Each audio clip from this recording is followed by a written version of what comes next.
Yeah, we're going early, but I doubt anyone was sat around desperately waiting that 2 minutes for us to start. So I don't think it'll matter.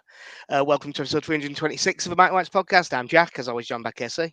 Now that? How's things, mate? Yeah, not bad. How are you?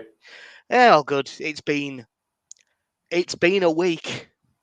It's definitely been a week. It Which certainly is has. why we're doing this at 12 o'clock when KC's got about an hour before he starts work and while I'm on break from work. It's going well. Yeah, it's going excellently. As did the week in Leeds United.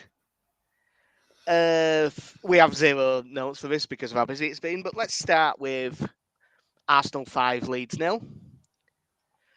I think this was probably worse for you than me because at least I got to get a bit drunk. Yeah, I was sober for most of this. Yeah, it was. I'm going to use the word that I think I would have made me kick off if someone used it under Bielsa, but I would have to go so far as to describe it as a naive performance. Yeah, don't get me wrong, the players weren't good enough and stuff, but I'm finding it hard to get mad at the players. This one's on Farker. Every single person saw that lineup and went, really? Peru in this game? Are you sure? I think I got the team bob on. Well, you did actually. You were right. You were right to go, we won't change it. Outside of enforced ones. But again, now it's my turn to be naive. I thought even someone as change-averse as Daniel Farke would be able to see that you can't play Joe Peru up top in a game like this, that Gruev hasn't got the legs for it. But no. I mean, I wasn't actually shocked at Gruev playing because that's who we brought on for Ampadu. Yeah. So that one didn't surprise me, I just disagreed with it. The Peru over Mecha did surprise me. Yeah, I mean, ultimately, we had no outball whatsoever in that game. And too many times we tried to pass our way out of the back and just were playing sloppy passes or rush passes and just giving the ball away in dangerous areas or then having to just hoof it aimlessly upfield for it to then come back. So the one saving grace for Peru in all this was he didn't have chance to be bad because the ball didn't really go within an arse's roar of him. Yeah, true. It was just so very sloppy. I mean, we won't get into it much because it's nearly a week ago, but obviously both Timber's goals from corners. The first one, I think, is a good ball in, to be honest, and a good header. I saw a little bit because I can't remember who it was, but someone stepped off the post. I think it's Gruev. But given the angle of the header, I bet if you looked into all the data and stuff, that stepping off the post is probably the right thing to do there. It's more likely to go that side even the post side. And it's just a really good header. Timber's second header, which was what, goal 4? Well, that was like the scrappy one, wasn't it, where it like bobbles and he just shoves a leg at it and it goes in, which was about scrappy. 3 handballs in there. 2 of them are probably ours. Yeah. It looked at the one thing I noticed when I was watching live, and by this point I had a few beers. It looked like Joe Roden just like stood still, and if he'd have stepped forward, he might have been able to do something about it. But nah, whatever. The goals that I really didn't like were the second one and the third one. Obviously, the second one, that's the one where Gruev, like, we win the ball back well, and Gruev just passes it straight back to him, doesn't he? Yeah. And playing Saka, good finish. I saw a lot would be a stretch. I saw a bit of criticism of Perry on that, and it does look. It doesn't look great when it's that close to you, but he hits it that hard. I think it's a much better finish than it got credit for. Yeah, I don't know. It's quite. It's not far off his shoulder. I don't think it's curling away, and like you say, it is a powerful strike. I think it's the high up equivalent of, when one's near a keeper's legs, but just out of reach of the legs, so they have to go with a hand and they can't get down in time. This is like, because it's so near your shoulder, you can't get your arm up in time. Yeah. It's I think it's that's what the head's there for. Yeah, that's true. He should have slapped the bonds on it. Yeah. And Gyökeres's first goal, which was just a long ball down the left channel. And then Strauch comes out to it. And look, I'm a big fan of Pascal Strauch, but this was just, there was no actual defending. He just sort of stood there and let it happen. Yeah. Just... Like, he didn't show him outside, but he also didn't show him inside. He was basically a traffic cone. Yeah, it was. It's that thing of, and it'll be the same. It will be the same today. I don't mind losing. It's very much the manner in which we lost that's the upsetting part. That there didn't seem to be wasn't much nous about the performance at all. That we didn't. We just sort of allowed Arsenal to play. Because for about, I've just looked. The first goal's 34 minutes, and for about half an hour we weren't bad. We weren't great, but we weren't bad. We kept it. It was kind of stodgy. Gyökeres had one chance that kind of came in quickly and he skewed it wide, and Strauch had that header from a corner, which was probably the best effort of the game up to that point. Yeah. And then one goal went in, and we seemed to just fall apart. Yeah, it's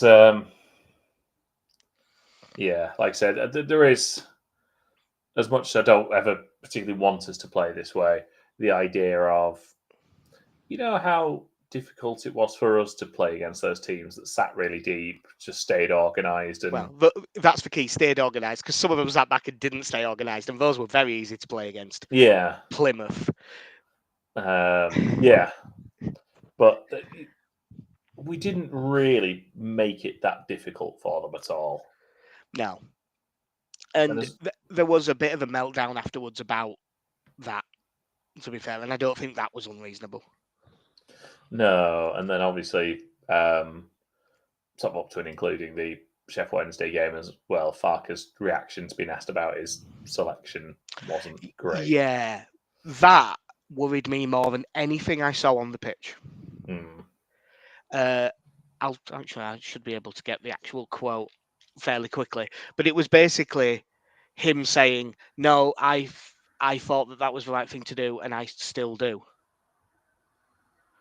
which is a real worry because it just objectively is not true.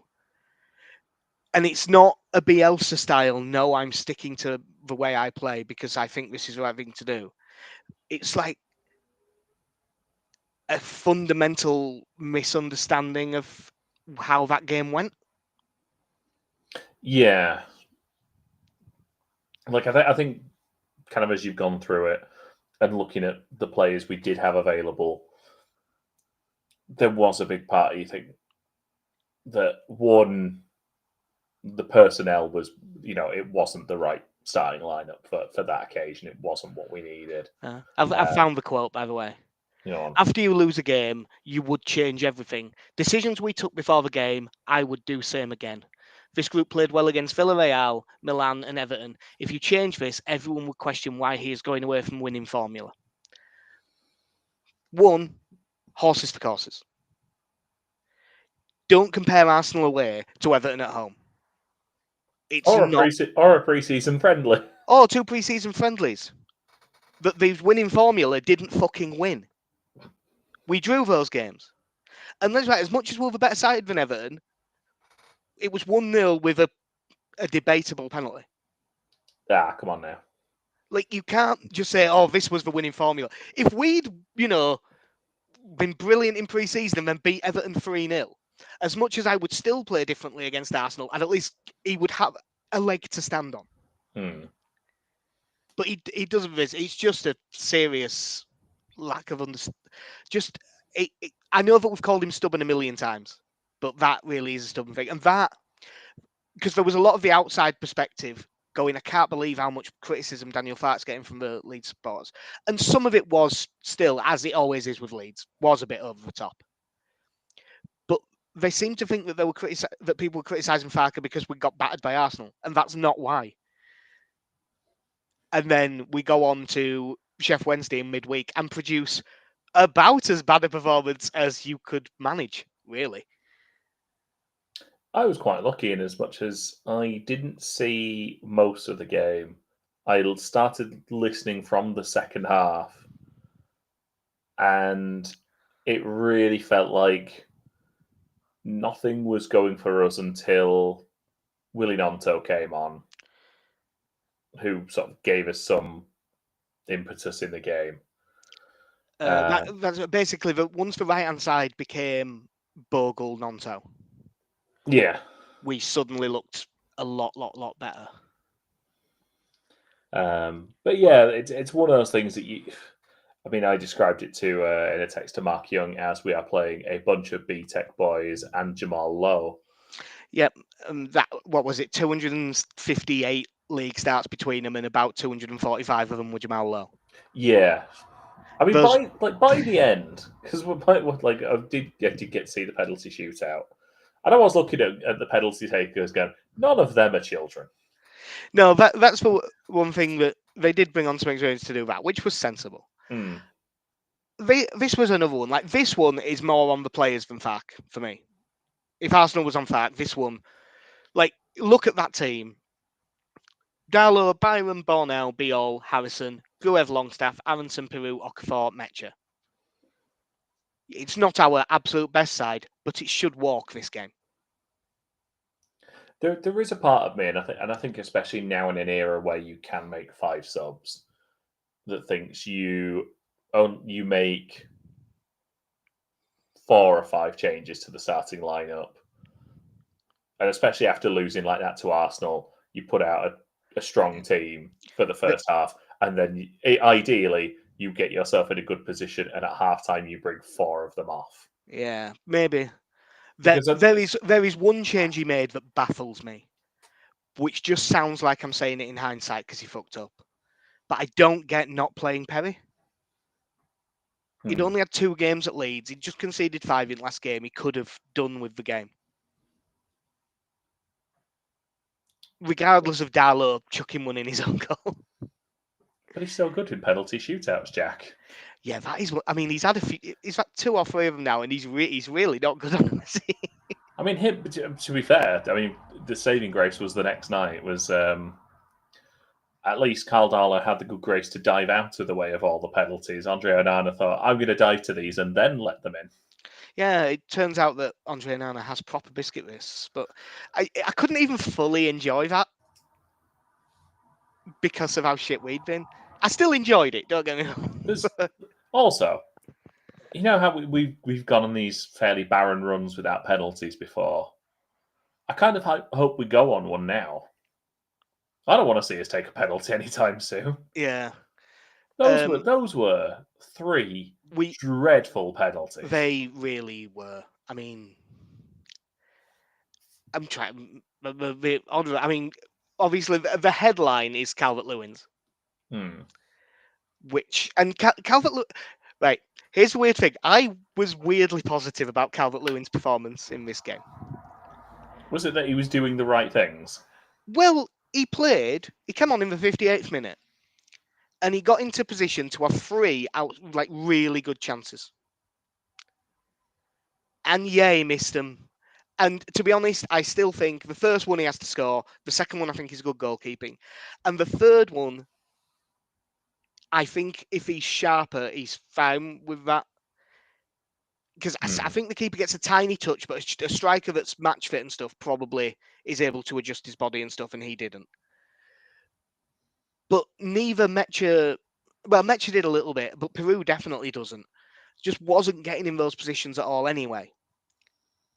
So it is a little bit of the Bamford defence, basically, where I think that's probably a good thing. There is one thing Farke did in this game that makes no sense.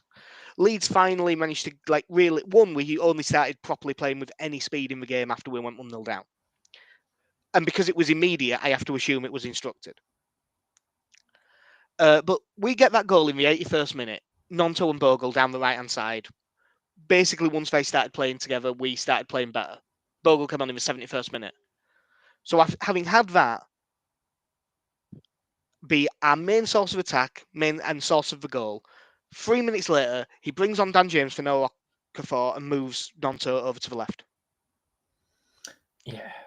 Like, there was one thing that was working really well, so he made the one change that stopped that. And that is such a weird bit of management.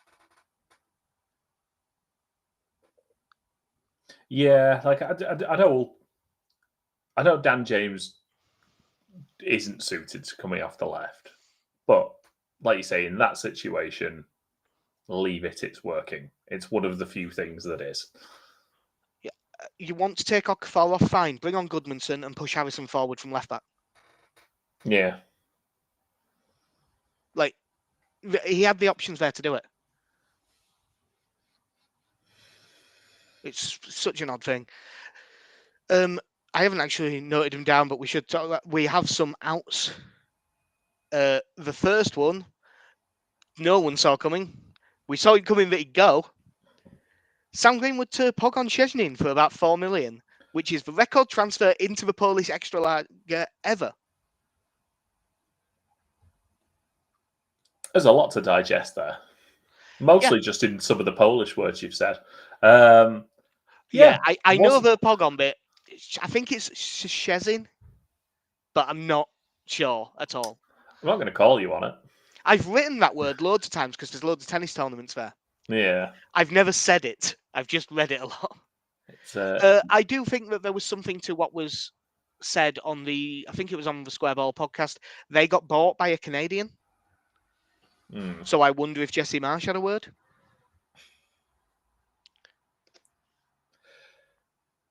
Yeah, let him have a chat with them about the width. See how that goes. Yeah, good for Sam Greenwood. Yeah, I hope he does well. I like Sam Greenwood. Saves him from going back to Preston. Yeah, because I mean, like it's a little bit annoying that the best thing he ever did in a Leeds shirt in the first team was score an absolute belter against Bournemouth that kind of saved Jesse Marsh's job and might have indirectly got us relegated. Yeah. But he's a good player. He's an unbelievably good ball striker. Really good on set pieces. So hopefully he can kick on because he's a good player. Isaac Schmidt has gone on loan to Werder Bremen, which this one has an option, doesn't it, I believe? I think so, yeah. Which, bless him, he needs a home somewhere. There's so many questions as to how any of this happened at this point. Yeah. Yeah. Good luck to him. Yeah, and the one that has annoyed a lot of the fan base, me included, Laji Ramazani has gone on loan to Valencia for the season. I don't know if you saw, but he got an assist last night. Oh, nice. I'm not surprised. It's still very weird in as much as he started last season really well, got a few goals, he's blistering pace, got an injury, and then Farker just didn't really seem to want to know much after that. Like I know, not even in as much as once you had James and Solomon playing the way they were, like grand. I completely understand that. But even coming off the bench, that was the bit that I was always complaining about. Yeah, the games where we were 3-0 up and he'd bring him on, either not bring him on at all or bring him on with 6 minutes left when he could have given him half an hour because the game was won and stuff. Those were like no one was mad at him for starting James and Solomon when they were both playing that well. It was the use of him afterwards and the publicly calling him out, which I wasn't mad keen on. Yeah. So, yeah, I mean, I suppose with Okafor coming in, that was always going to kind of be the end of that, though, wasn't it? Yeah. The one thing I was, because when this was first reported, it said that there was an option, but it sounds like there isn't one, which I'm happier about. One, because I think he's going to be a good player and I think he'll improve. I think if he gets in their team and plays every week, it will end up being good for Leeds. Yeah. And if we go down, like, that's who you want. Well, depending on the clauses in his contract. Yeah, God, imagine if we signed someone in the Championship with one of them clauses. Yeah. But it is Leeds, so you never know. And then Leeds United has come to terms on the mutual termination of Patrick Bamford's contract. A hero, basically, who wound us the wound us up somewhat rotten sometimes with the finishing, and yeah, he was injured all the time. But he always worked his bollocks off, and he's a bloody good player. And Bielsa Bamford is a different level of player to Bamford the rest of his career. That promotion from the Championship and Premier League season, he was unbelievably good. The video I watched the other day of lockdown Bamford was wonderful. When you watched him score, like it's the confidence with which he's played with all of a sudden that no one's watching him essentially. The hat trick away at Villa, the goals at Leicester. It was just brilliant. Yeah, I mean, the hat trick at Villa is the one that always stands out to me, just in terms of the sheer quality on display. That third goal where he beats 4 defenders without actually moving. Yeah, he just like flicks a leg around a little bit and just finds a gap. Yeah, and I think the other side of it as well was very much. Obviously, like you say, we had our periods of God, for God's sake, not Patrick Bamford, and then we'd not have him for a little while, and you'd be like, I couldn't really do with Pat though. Yeah, you know what this team needs? Patrick Bamford. I mean, the back end of the relegation season, we looked so much better for having him in the team than without him. Yeah, I mean, but that, to be honest, the end of that relegation season kind of sums him up.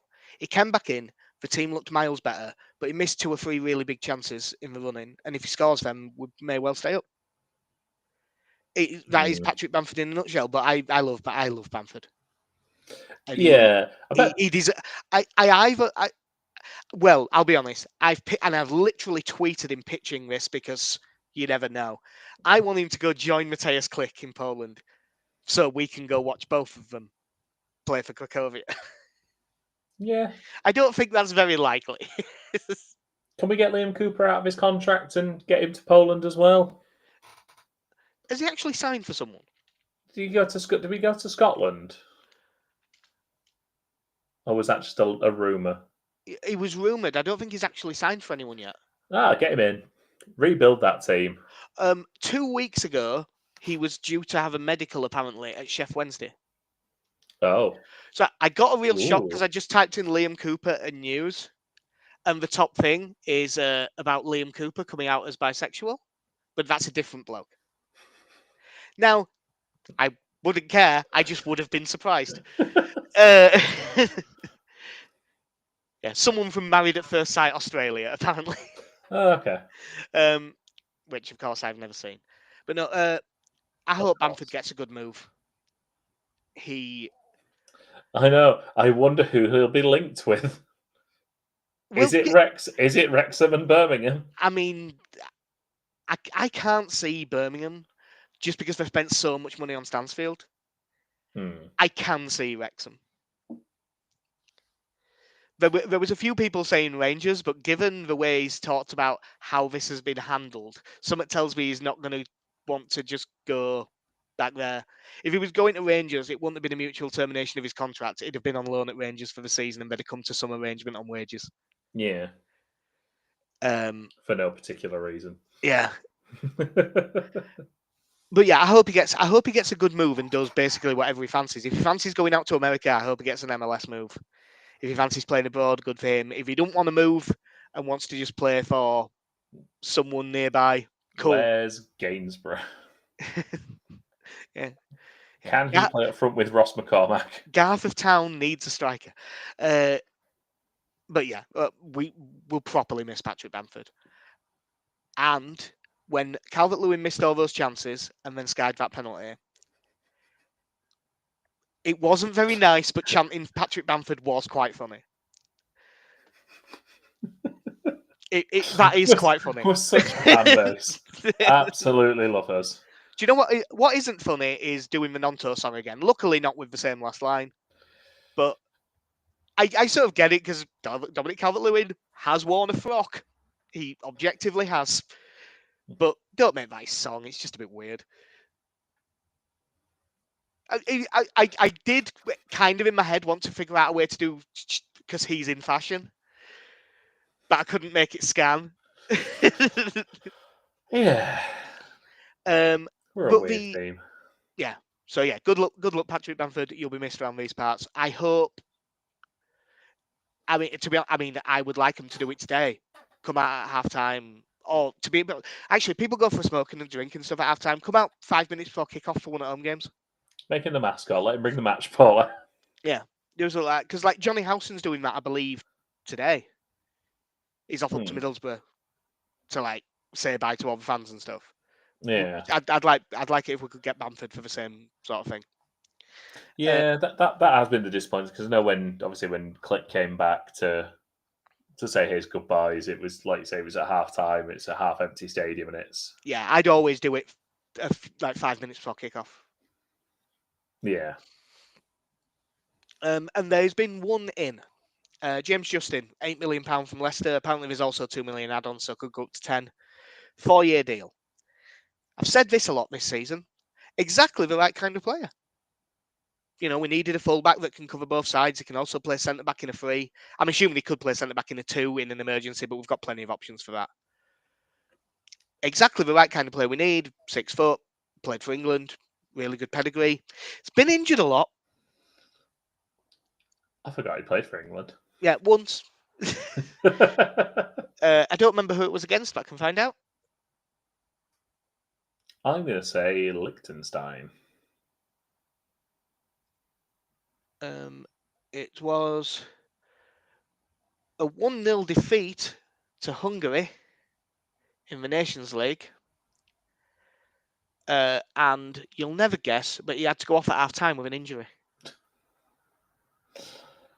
I mean, I assume he's coming in as the backup fullback that we so desperately need. Yeah, and to be fair, and this is one thing that is important to point out, he played 39 championship games in 23-24. He played 36 Premier League games last season. He has had bad injury problems, but not recently. Okay. Yeah, it's the competition that's needed, isn't it? Because, like I say, we've looked at that team, and at the moment, your backup left backs, Jack Harris, and your backup right backs, Sam Byram. Yeah, and I mean, we did say, you sort of agree, but I said I am absolutely fine with giving Sam Byram another year if he's third choice right back and third choice left back.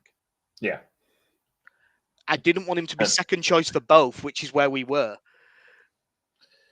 Yeah, and yet there he was putting in a crunching tackle on a child against Arsenal. Yeah. No, it's good to have James Justin in, the man with 2 first names. Yeah.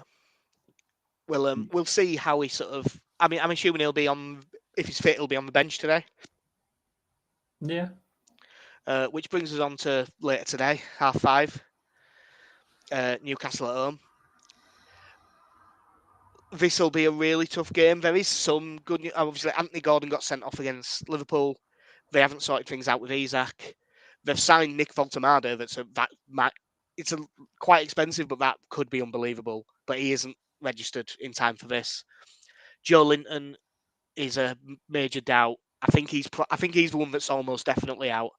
And then Tonali's doubtful. Lewis Hall's doubtful. Botman's probably not fit. So, don't get me wrong, it's still a good side, but it's not Newcastle at their best. Like the back five will be the same as it was against Liverpool. Pope in goal, Trippier, Schär, Dan Burn, Livramento, probably. But then in midfield, it does change a bit. Bruno Guimaraes is still fit, and he's basically as good a midfielder as anyone in the league. But it looks like it's probably, obviously, Aaron Ramsey, who have just spent. No, Jacob Ramsey. Aaron Ramsey's his brother. I do that every time. Jacob Ramsey, who have just spent like 40 million on from Aston Villa. And on here, they've got Joe Willock. But given how he did when he came on against Liverpool, I won't be surprised if Lewis Miley starts. Yeah. Because he looked good when he came on. And then Barnes and Ilanga on the wings. And probably William Asula up top, who got the equaliser against Liverpool, but he hasn't played loads. And he's definitely I don't know if he's a drop down as a centre forward from Gordon. Gordon, his pressing is probably better. which is big for Newcastle. But neither of them are Alexander Isak. Yeah.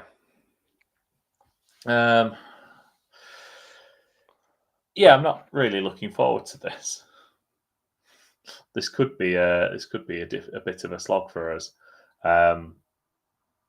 Very much after what we said about the Arsenal game, we will have to be very organised, and I think if they are, well, they will press us high, and I think their press.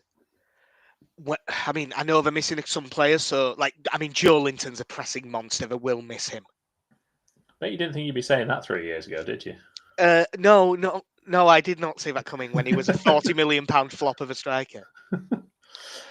Never known someone where you are watching them going, well, I don't know what to do with this lad. He just looks lethargic. He doesn't get into the game. He's just not what he should be. Why didn't we put him in a position where he's got to do even more work? Yeah, and then it turns out, yeah. Well, I assume that what they did was see him in training and go, this guy's got like boundless energy and he's quick and he's strong, and we just aren't seeing it on the pitch. Yeah. Let's just stick it. Like he's unbelievable. Tanaka is out with an MCL injury, so he's probably out for at least a few weeks. Ampadu's still out. So who's the midfield going to be? Gruev, Longstaff stack? That's pretty much it, isn't it, really, unless you're looking at... Farke did mention in his press conference maybe 4-2-3-1. Oh, no. That which would mean... Oh, no. You'll be my American boy. The counter presser. Well, the truth is, if he goes to 4-2-3-1, and I wouldn't, I'd go with a midfield three, I think. But I can argue for Stack, Longstaff. I don't think Stack, Longstaff, Aronson at 10 will do worse than Gruev as the holding mid. I think it's basically a toss-up between the two, and I'm not overly keen on either as an option. No. So what you're arguing for, really, is, like we were saying at the back end of last season, Nonto at 10. There's no chance he does it. No, yeah, absolutely not. But... I would like that. I don't think there's any chance, and two, as hard as Nonto works, he's not actually he tackled. I think he made the most tackles and stuff against Arsenal. He was really quite disciplined, but I think he's better at that from wide than he would be in the middle. Yeah. I would definitely be starting here. I think you've got to start Metcher. If Calvert-Lewin is fit, I'd start Calvert-Lewin, but I don't think for a second he is. No, I think he needs minutes. He'll get onto the bench this time probably, but will it just be James? I mean, do you think it'll just be James and Anto and Peru? I'm trying to think if Okafor does come in for this one. If he does, do you think it's for James or do you think it's for Nonto? I think it's Nonto. Bearing in mind, Nonto wasn't his first choice winger in the Championship last season. Yeah, I would imagine it would be in for Nonto. But that being said, Okafor had some decent touches against Sheffield Wednesday without ever really... Yeah, I should say there's bits of the Sheffield Wednesday game I'm not as clear on because I had to work during it. I did watch it all, but I was quite distracted. Yeah. I'm going to say he sticks with Okafor for this one. I think it's Okafor left, James right, and Metcher up front. Yeah, I think he's got to play Metcher this time. But he is really stubborn, and the fact that everyone said that. Yeah, I'll show you. I'll show you inanimate. Yeah, against a different team, even though it didn't work against Sheffield Wednesday, there are teams where I'd be all right with Peru playing at 10. This is not one of them. You need every bit of energy you're going to have against these. These work so hard. They're so well drilled. Oh, apologies, I have just seen that as little Danny has commented there. Noah Okafor being assessed for a groin injury that he sustained in training on Wednesday. Oh shit! I did read that and I'd forgot. Yeah, good catch, Danny. Never mind. Nonto. Yeah, no, I did read that, but I'd forgot about it. So yeah, Nonto. Yeah, I reckon Perry in goal, Bogle. I think he'll go back to Roden and Strauch because this is one where I'm just going to say someone else's opinion as my own because I didn't get to notice this as much because I was distracted during the game. My dad watched that game and he said, "Wherever they found that ball now, did they find him drunk behind a pub?" So I'm guessing he wasn't great on the ball. I didn't really notice it because I was a bit busy doing other things. I did see Beal be very sloppy at times. So I think he'll just go Roden and Strauch again. Goodmanson, who's still coming out plenty of credit. I think he'll just go midfield three. I think it'll be Gruev, Longstaff, and Stack. I'm hoping Longstaff doesn't take this as a Jermaine Beckford performance. He doesn't seem like the sort. I don't think. I really hope Little Danny's wrong that they're the next Llorente and Koch, Bornau and Beal. But Bornau maybe. I think Beal will come good. I think that's better than Robin Koch. I would quite like to see us play Beal in this game because I think that he's based on the bits I've seen from Udinese, he was really strong. And one of the things that stood out from, and it is just from like compilations of him and stuff rather than full games, his long passing appeared to be really good. And we might need that because they press like fuck. And we might need to hit balls over the top for runners. So that's probably why I would pick Beal, but I don't think he will. And Dan Burn is very big. Dan Burn is quite the large gentleman. By the way, Dan Burn, fucking fair play. Dan Burn for Birmingham City at Ellen Road when we won 4-0 is one of the worst defensive performances I have ever seen. I believe I said the sentence like, how the hell has this guy made it up to the championship? This is a non-league footballer who's just tall. And though he's really good, and he clearly works his bollocks off because he seems to get better every year. Fair play, Dan Burn. Really like Dan Burn. But yeah, I think he'll go. I also, especially with Okafor being injured, yeah, I think it'll be Metcha up top with James and Nonto on the wings. Yeah. Do not rule out Jack Harrison on the left. I don't think he will, but don't rule it out. I personally don't. But yeah, and then on the bench, like Justin will be on the bench. I think Calvert-Lewin will now be on the bench as well. Yeah, I reckon so. Yeah, Peru. We haven't got. The one thing is, if we do start with just a straight midfield three, we haven't got anyone to come on there, have we? Which might be the reason to go 4-2-3-1. Do we try Brendan Aronson as a box-to-box? Well, either that, or if we do need to make a change. To be honest, if we do need to make a change, it's probably to go more attacking in this game. So it probably would then be Aronson or the winger on and go into a 4-2-3-1. Yeah. But yeah, that you'll have to go to work fairly soon, so we'll wrap this up. I did get some predictions sent through. Little Danny has a 1-1 draw because he's quite optimistic. Connie has a 2-1 win because he's painfully optimistic. Alex 3-0 loss. Benny 3-1 loss. KC 2-0 loss. Yeah, and I've got a 3-1 loss. At least you're scoring. Yeah, I think we'll get one. But to be honest, maximum misery. We might even go 1-0 up, and then really have it go wrong. Just have a moment believing. Yeah. I mean, if we go 1-0 up, I'll just try and get some signal to back the comeback, I suppose. But yeah, that will do us for episode 326 of the Mike White's podcast. Apologies for it being a bit thrown together again.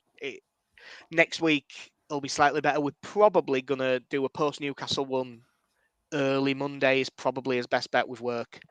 And then it's the international break, and I just don't care about it. Same. Yeah. Same. So we'll is Monday deadline day? I can't even remember now. I think if Monday's deadline day, it might be that we do one Monday morning and then we just try and find 20 minutes at some point if something mad happens at the end of deadline day. Oh, that's that's the other thing that we should very quickly mention.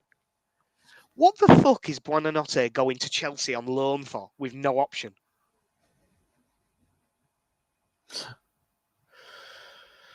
Yeah. I can understand picking Chelsea over Leeds if it's a transfer.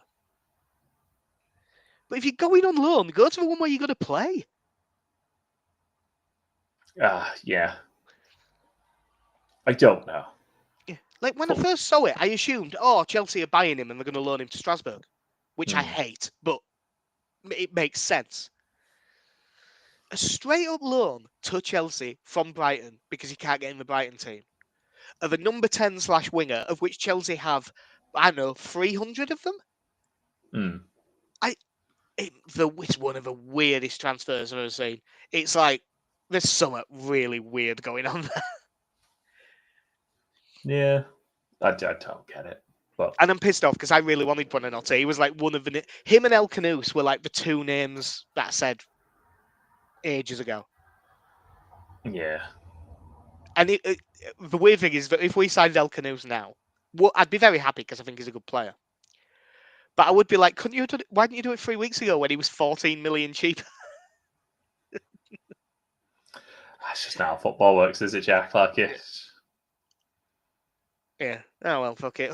Hopefully, hopefully those of us who aren't Connie get proved wrong. Yeah. Later on, and that because I mean, we all would. I'd absolutely snap your hand off for a point. Yeah. It'd be a great result. So yeah, that'll do us for episode 326 of the Mighty Whites podcast. I've been Jack.